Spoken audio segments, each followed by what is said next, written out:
Hey there, and welcome to the Soberful podcast. I'm Veronica Valley, and today I'm joined by Bria Gadd. Hi, Bria. Hi, Veronica. How are you? I'm good. It's lovely to have you. Bria is a Canadian who's moved to Arizona. Don't blame you. I'm not doing winter anymore. Do you miss winter? No. I miss the seasons, but Arizona has its own seasons. But no, I don't miss the cold. I really don't. No, I'm in the deep south, and I have declared that I will never do winter again. I love it.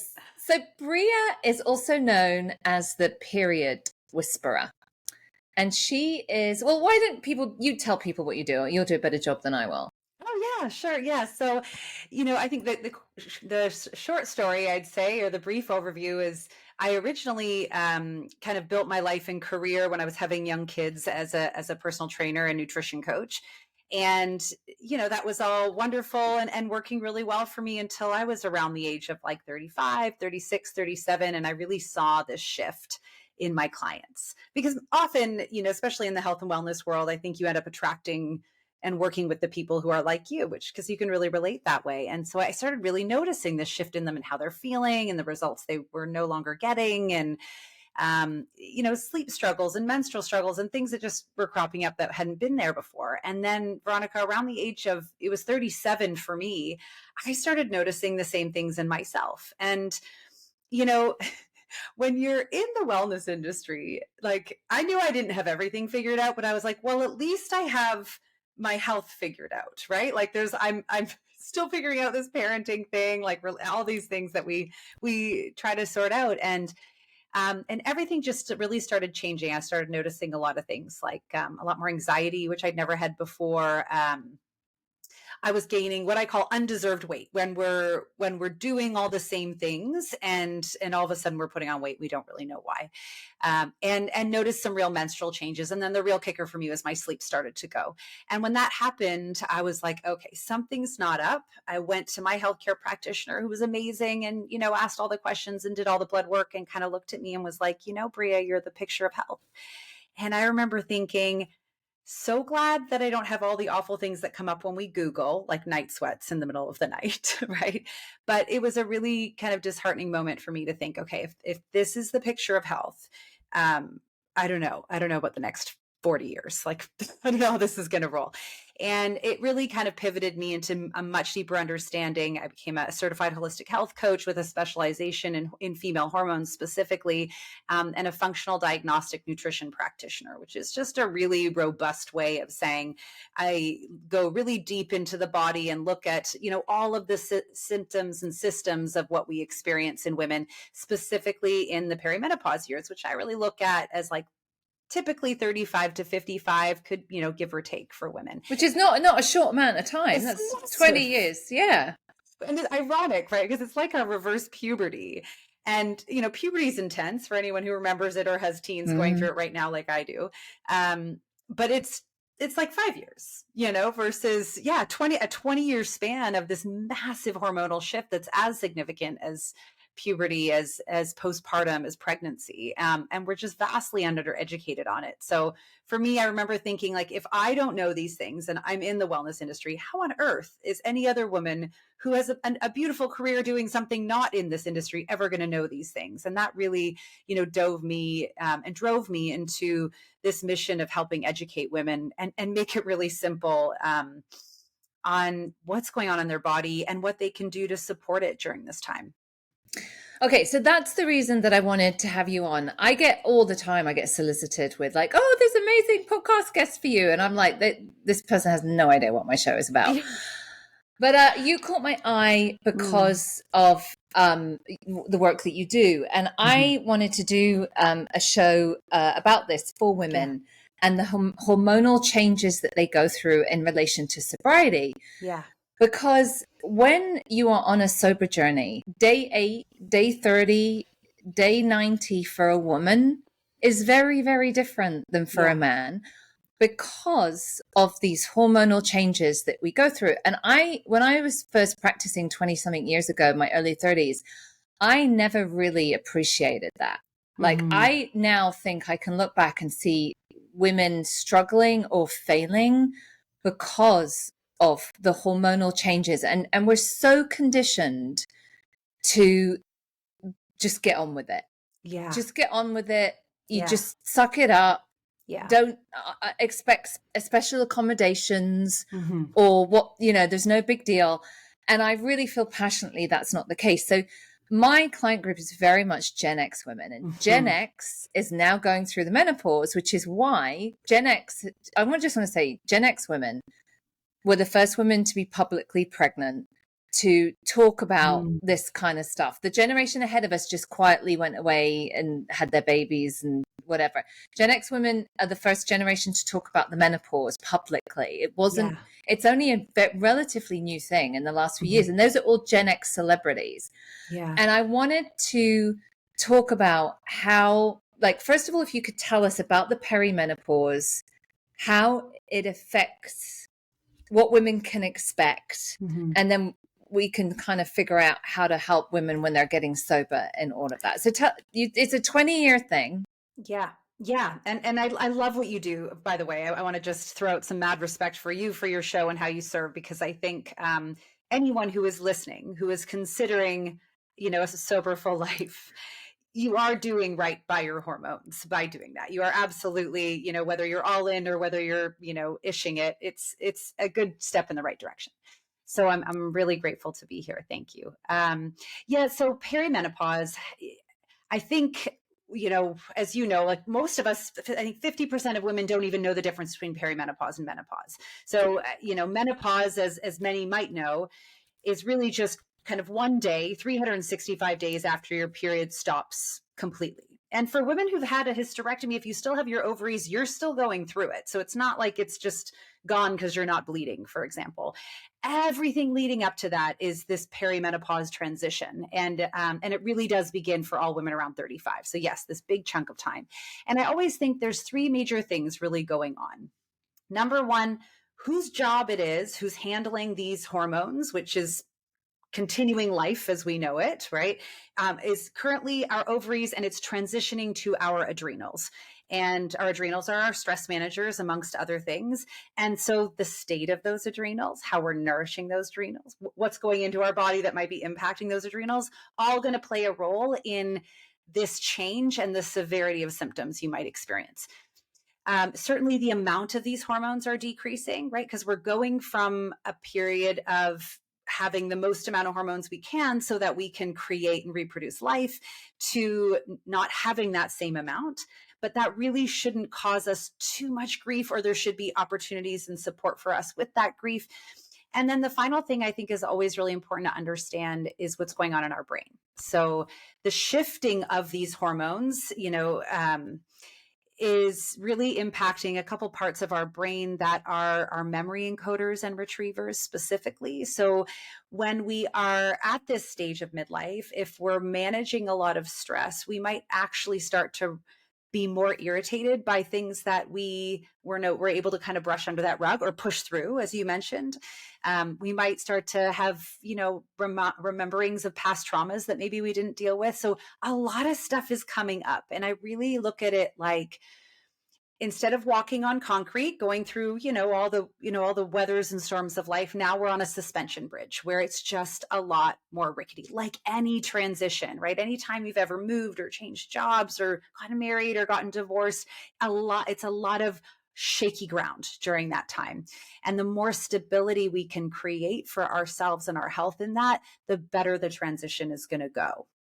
So that sounds a little bit doom and gloom. And so the one thing I always like to add, Veronica, is I really look at this time as our opportunity to, I really think perimenopause is happening for us and not to us, for us to really recognize the things that are going on that are not serving us, with like this big giant pink highlighter that's coming out like symptoms, so that we make these changes now and not continue to suffer. Because if we're suffering with symptoms now and we don't make the changes required, it's just going to go deeper into a more further loss of function in our body. And that's when we see disease and autoimmune and, a lot of really tough stuff, quick aging, things like that we face as we get older. Wow, there's a lot there. I mean, can you, the first thing is I want to understand is like the mood change. Yeah. Mm-hmm. So I like had PMS like most women, no big deal. No big deal. It was whatever, you kind of know.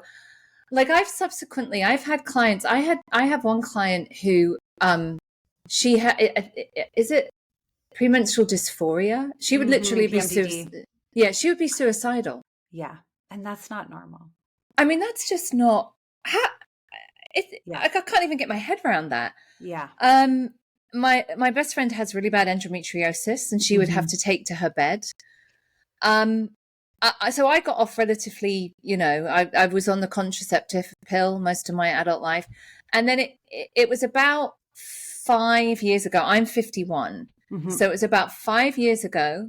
I noticed that before my period came, I would be plunged into these feelings of despair. Yeah. And it took me several months to realize something has changed. Yeah. And I have a black belt in mental health. I'm 24 years sober. I'm really, and it really got me thinking, gosh, if that's going on and you're like week 7 of this sober journey, like that really is hard. tough, really, really tough. Yeah. Can you tell us about that and what are some of the ways women can support themselves if that's going on? Yeah, I love that. So, the first thing that really starts to happen most commonly, we'll say as we enter this transition, is that our progesterone starts to decline a little bit faster. And progesterone is really, I've heard it described as like a shy hormone. It's really, it competes with cortisol. So when cortisol is elevated, we're not really producing progesterone. So when we don't have enough of that, I always think of progesterone as it's not here all month. It shows up very specifically, right after ovulation to make sure we are ovulating, to make sure we can have a baby if we need to. But it's really there. How we experience it in our body is a really like calming, more relaxing effect. So when we see these instances of women, hitting, more of a mental rock bottom, or, I've heard women explain it's like you just have a really mean girl in your head sometimes, or everything just seems 100 times worse. That's often because progesterone there's not enough of it to support us during that time. And then after that, some of the things we see are a more erratic estrogen as it kind of goes up and down. That's where we see things like hot flashes. But when we don't have enough progesterone, that typically automatically means we have too much estrogens because they're symbiotic in nature. So not enough one means too much of the other. And that's when we start to really experience these more significant mood issues. And I think you asked, like, what do we do about it? I think one of the most important things that women recognize is that all hormonal shifts require more energy, right? I gave that example of moving, like we're moving, nothing else is changing, but now I have to do more things.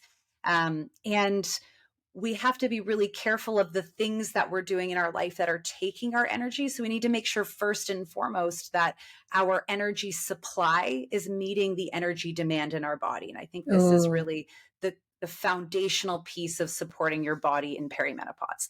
And because a lot of things take our energy, some things we can't control, some things we can. And this is even where maybe like too much fitness is taking too much energy, and that can throw, if we're not eating enough food, if we're eating too much of the wrong food, if we're not managing our stress, if we're not taking time for ourselves. You mentioned how so commonly we as women, we've been taught to just kind of push through. And we've also really done that to ourselves. Like we kind of wear that as a badge of honor. Like I'm just going to put on the blinders and get through it. But it does come at a cost to ourselves. So I think the first step in supporting our progesterone levels during that really difficult time is making sure I have enough energy to meet the demand of my body so that my body isn't further stressed, causing progesterone to be further suppressed. Does that make sense?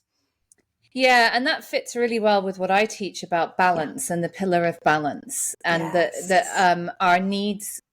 We have to balance our needs according to our circumstances. Yeah, and it's about recognizing our circumstances and trying to be in tune with your body, and it's hard. Because I mean, women have, what's really interesting is, I mean, you probably know about the whole, oh gosh, what's it called? Just the cycles, the different phases, like where we're productive at different types of the month. Like it's a very different reality than what men experience. Absolutely. And of course, our world has been created on a linear phase versus a cyclical phase. So we're trying to fit ourselves like a square peg into a round hole. And, your point there is really important, because in that luteal phase, which is the phase after we ovulate, when we often see these PMS symptoms come up, well, the most common things we start to hear is like lack of patience, irritability, not enough energy, sugar cravings. All of those things are your body screaming for more energy, right? Like when you don't have enough bandwidth, you lose it, you pop off a lot faster, right? So if we already aren't sleeping very well, or again, we're not nourishing the body properly, or we've had a drink the night before, which is going to really impact, our energy stores and the stress on our body. If that stress is increasing so much, if this energy demand and supply is not equal, and now it's slipping down where the supply is not meeting the demand. And now we have perimenopause, this massive energy sucker that's coming in, and that's drawing down further. All of a sudden, symptoms get louder and louder. And if we don't pay attention to them, things start to break down in the body. So even when we are used to normal PMS symptoms, I guess like any transition, we can expect to have something. But I think having cravings every single month, having cramps every single month, having really heavy periods that keep us in bed, not normal, not in perimenopause and not before perimenopause. It means they're messages from your body saying, hey, now I need something and you need to deliver. Gosh, that's so fascinating. There was a show I was watching. It was a British show called The Change, and it's about a British woman going through the menopause. And in the first episode, she says, the only real portrayal of the menopause on TV and film has been The Incredible Hulk. And I wet myself because I'm like, oh my God, that's how it feels sometimes. Yeah. Like, that's when I knew it was different. That's when I was like, this is different. Like something would happen, no big deal. And I really just want to put my husband through the window. Right. Yeah. And I'm like, I kind of was aware this was not normal. Yeah. It's so funny that you say that. I watched that. I've watched all the Marvel movies with my son, so I know exactly that moment, and it is really real. And it's like that. It's like that. But I don't believe it has to be. I definitely, I certainly don't want to invalidate what we're feeling, because I have been there and I continue to be there as I navigate this as well. But I think that it doesn't have to be that intense, and it's that intense because, one, we're not listening to our body, and two, people around us are telling us it's not real, so we're being really dismissed, and we're really and three, it's not, we were never supposed to be living this linear way anyway. So how frustrating is it if you can't win and you're just like, you just feel like you're losing it inside? And that's where the Hulk really comes. I'm going to use that. That was great. Thanks. I thought it was so funny. And there was another bit she did that was also hilarious, where she's in the kitchen. She's like, can you pass me the metal thing for the cheese that makes the cheese smaller? That's it. And I'm like, oh my God, that happens to be where I'm like, where's the thing that you put the things in that does the thing? And my husband's like that. It's like these words just disappear. Yeah, definitely. And it is real. I mean, there's, like I said, there's this concept of like, okay, first of all, do we even have enough energy to meet this demand? Because if we don't, then we can't even be producing the amount of hormones that we have on our own. Are we metabolizing them? Are we absorbing them? And then we do kind of hit this point where it's like, do we need some hormonal support so that we're not suffering? Because why not? Why wouldn't we do what we need to do, or at least be informed on what's possible out there for us, so that we can think clearly and be patient and continue the habits that are going to support us long term. So you said something there. It's about the supply and the demand, and it gets really out of whack. Mm-hmm. So this is more than just like getting enough sleep, right? It's more than that. Like, explain that a bit more. Yeah. And I think I mean, ultimately, I think we're born with this like beautiful trust fund of vital reserve of energy in our body. And we need that energy anytime there's a stressful situation, right? Which happens every day, all day for all of us. Um, that we need that extra energy to manage that stressful situation. It's what kind of gives us that superhuman power from time to time to get through tough things. And what's supposed to happen is when the stressful situation is supposed to go away so that we can go back to our balanced life and build back up this energy supply, this vital reserve in our body. But we've been living as women, again, in the wrong cycle, like in the wrong phase, like on someone else's timeline, we'll call it, in a world where, we're pushing through all the time. So we've already been living, I think, in this deficit. And why we're seeing perimenopause becomes so much more challenging. Again, not to say it wasn't challenging before, but I think that we are recognizing when we can see cultures in the world that don't suffer the same as where we're at, certainly here in North America, then we know it has a lot to do with our lifestyle. So we've been plowing through life already in an imbalance. This new big challenge kind of comes into play. We don't have the full reservoir that we did when we were young, because now we've gone through injury and we've gone through illness, and we have partners and houses and careers and all these other things also drawing down the injury. And that's where I think that's where we start to have this imbalance, and it's there for too long, because our stress managers are really designed for acute short-term stress. So we can kind of come back in, build up that reserve. But we've been living in this landscape of imbalance in our energy supply and demand for too long. And that's why when perimenopause comes in, we're just slammed.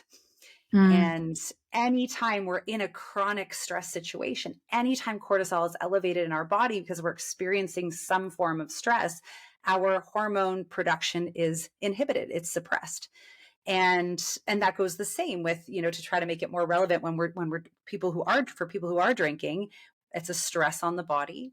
So now our hormones are not being produced to the capacity that they should be and that comes at a cost. So what should we be eating? Because it's like, if you're eating a terrible diet, right, that's that helps with energy, right? If you're just eating crap, like you're taking in calories but not getting the energy that you need. So tell me what more than it gives. Oh yeah. I think that's where this really starts to matter, and where we really start to notice is what you're putting in your body, what you're putting on your body, what you're doing with your body. We really want to ask ourselves, is this a secure investment, right? Like, is it costing me more than than it's giving me? And we want to be looking at, I think, our food that in that way is like, is this providing more value that it's taking away in the things we do? So I feel very strongly when it comes to, like any transition, the best thing we can do is have real consistency and stability in any way that we can, so that we have a grounded foundation for the winds that are changing. So when it comes to nutrition, Veronica, I think what is most important first is that we protect our blood sugar. So that looks like eating 3 to 4 meals a day. So eating at really regular, consistent times. Because if our body has to guess when it's going to get nutrients, that's very stressful. And it's going to kind of keep shifting into this low battery mode where we're not producing our hormones the way we want to be. So eating within 2 hours of waking, eating enough to make it 4 to 5 hours until that next meal, eating enough 4 to 5 hours to that next meal. And if we have to go more than 4 to 5 hours sometime, that's when we have a snack in there. And the composition of that food, I think, is maybe some of what you're asking. Like, we do know that there are foods that are not good for all of us. So alcohol, caffeine's got to be up there, processed sugars, processed flours, processed oils. I think it's safe to say that a lot of conventionally raised dairy and gluten are all inflammatory. So there's some key players that we all know are known stressors to our body. So eliminating those known stressors goes a long way, right? Because if you think that if you're in this energy supply and demand deficit, it's almost like you're in health debt. And anytime we are in debt, and we start consuming these things that we know are a known stressor, it's putting us further into debt or poking hole in the bottom. So it's like the money's still draining out down somewhere else. So we want to first start by like really taking a good hard look at our life and what we're putting into our body and saying like, okay, is this putting me further into debt or not? Because we want to get out of debt in order to thrive, in order to have optimal hormones, in order to get fitness results, in order to feel clear-headed. We have to have enough to invest in our life, right? We have to have enough energy to invest in our life. So coming back to those 3 meals, beyond the fact that there's things we know aren't good for us, the rest of the food gets a bit tricky because we're not all the same person. And someone's food that's going to be really great for them might not be really ideal for someone else. So I really encourage looking into some metabolic typing, knowing kind of how much protein versus carbohydrates versus fats are going to work for you. And a simple way to kind of start doing that for yourself is like, let's just make sure we're having all the macronutrients. So carbohydrates, fats, and proteins at every meal, because we need all of them for hormone production and for optimal health.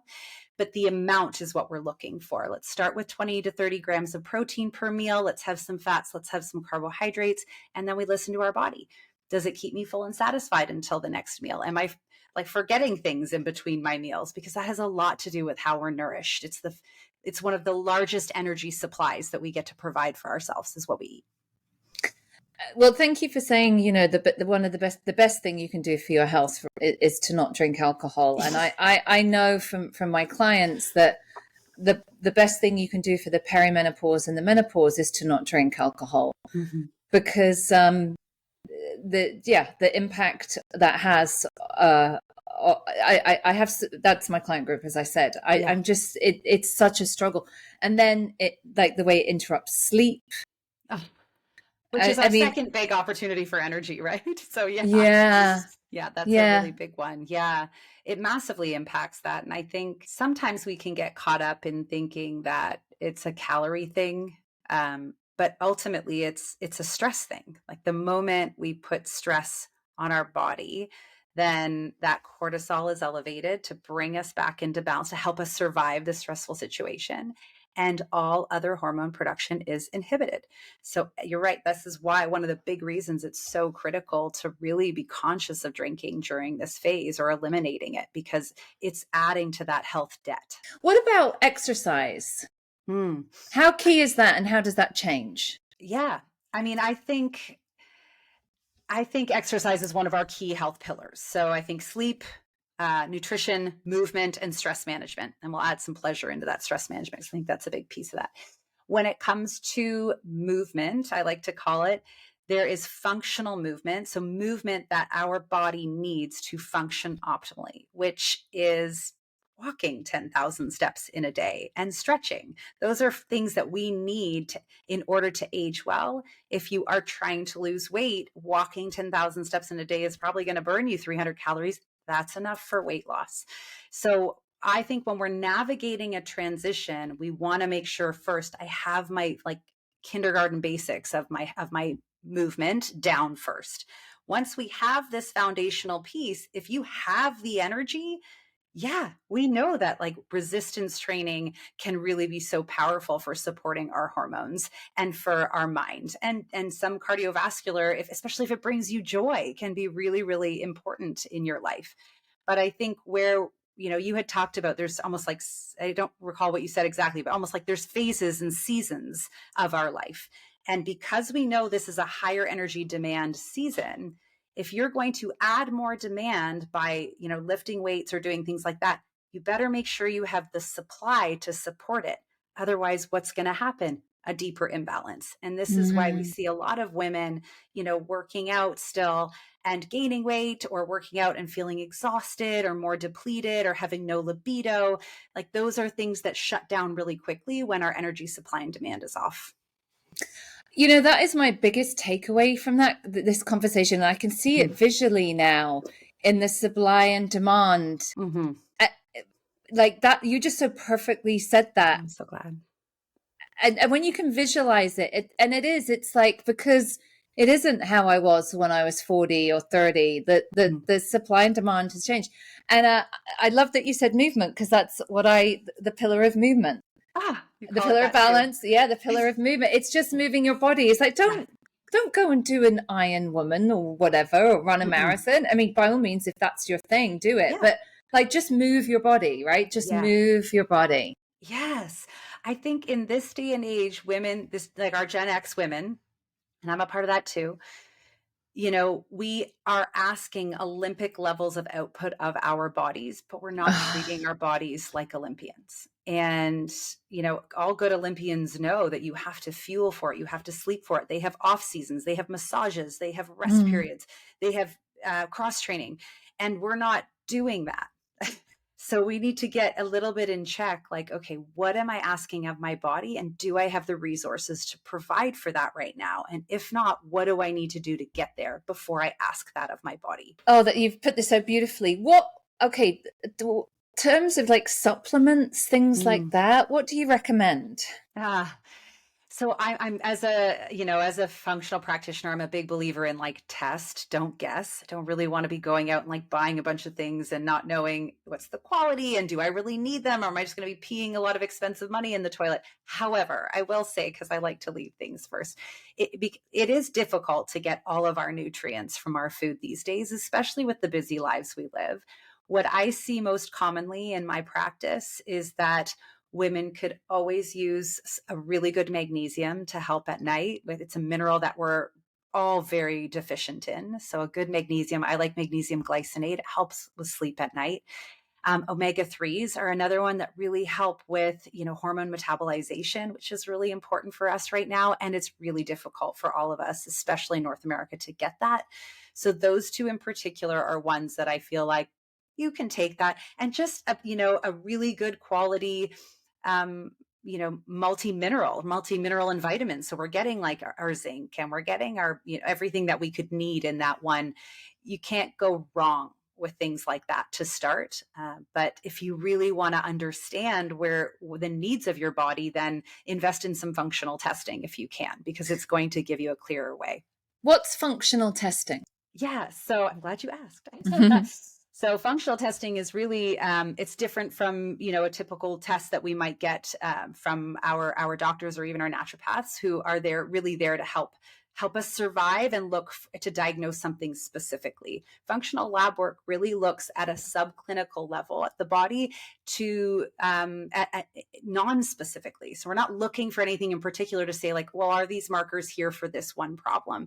It's like, how are the functions of the body working? Because our whole body, our hormones, our immune system, our digestion, our detoxification, our energy production, our nervous system, they're all connected together. And that function of those is really, really important. So we can actually be experiencing things in our hormones, but really maybe it's something going on in our gut, or maybe it's something going on in our detoxification pathways. So functional lab work is going to be like, saliva testing or urine testing to check our hormones and our HPA axis to see how is their relationship, not just the amount of them. Are they backed up? Like, how it's not even, are we making this in our body, but are we absorbing it? Are we metabolizing it? So that's what I mean by functional lab work. It's really just looking at the body as a whole in its balance of anti-inflammatory to pro-inflammatory, of antioxidation to pro-oxidation. Are we in this balance? And if not, where are the clogs? Kind of like you turn on a vacuum, and if it has a clog, like it's on, but nothing's really getting sucked up during that time. So we just want to make sure to look at the whole body and see, okay, well, where are some of the areas that maybe aren't working as optimally as they should, so that if given half a chance, the body can first heal itself. Fantastic. So tell me, like, how do you work? If women want to work with you, what does that look like? Thank you. Yeah. So a couple ways. One, I work with women one-on-one, where we, dive deep for 90 to 120 days. So I have a private practice that way where we work exclusively. I do offer a group coaching program where we get into some functional testing, and we kind of do it more in that group format over a 90-day period. Those are the two largest ways that I work with people to help them, because I think a lot of the times we think we can get things fixed quickly, but I think when we're in health debt, we need to anticipate it's going to take 90 to 120 days to get out of debt and start getting where we want to go. You have explained this so well, like health debt, like that is such a, it's such a, you can I get it. Like, I get it. Right? Thank You you. can't just, you can't just like eat a few blueberries and like, Yeah. it's like, This helps me understand things and things. So I'm grateful to yeah, hear that it's resonating with you. It's like I yeah, need metaphors. Give me all the yeah, metaphors. yeah, And yeah, it's just logical at the end of the yeah. day, I think, when you picture it. So I'm glad it's been helpful. Thank you.